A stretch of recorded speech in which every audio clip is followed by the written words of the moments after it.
Aujourd'hui, nous voulons simplement l'ouverture des infrastructures sportives parce que nous avons un protocole, mais sans infrastructures sportives, nous ne pouvons pratiquer. Nous avons fourni des protocoles sanitaires qui nous ont permis de reprendre au mois de novembre.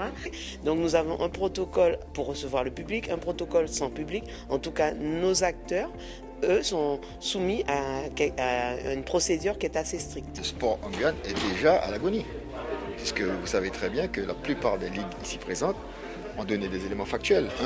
Moins de licenciés, démotivation des bénévoles, il y en a plusieurs qui ont lâché déjà. Les compétitions, pas possible de les organiser. Et aujourd'hui, on a une mesure qui est une mesure extrêmement contraignante et qui nous oblige à cesser toutes les activités. Donc il y a plusieurs présidents de ligue qui, à juste titre, ont dit mais nous on mettra la clé sous le paillasson.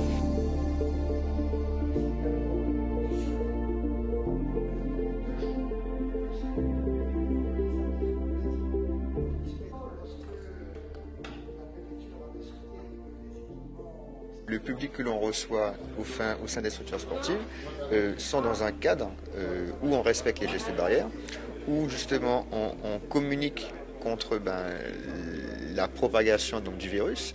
Maintenant, si nous ne pratiquons plus, c'est-à-dire que nos jeunes ne seront plus encadrés, donc forcément ça va susciter le développement de pratiques sauvages, donc des pratiques spontanées, en dehors, sur des terrains de basket, de hand, de football, où justement le respect des gestes barrières ne se ferait plus.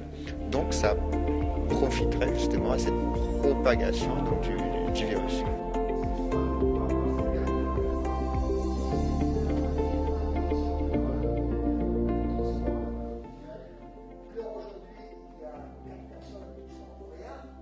C'est très compliqué de faire une réponse tranchée.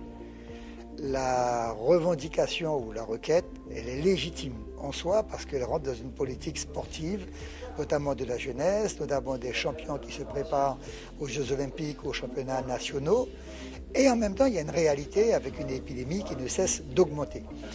Donc, je pense, nous allons saisir Monsieur le Préfet pour revoir un peu les horaires du mouvement sportif, vers 20h par exemple, pour les équipes qui se déplacent de très loin, à Patou ou d'autres, peut-être un peu plus long, de façon à permettre à ces équipes de retourner chez elles le soir. Mais il y a une réalité, malheureusement, qui casse la symbolique à la fois de la santé et du sport. Donc il faut qu'il y ait une vraie discussion. Parler du Covid dans une piscine bourrée de javel, c'est un peu bizarre, quoi.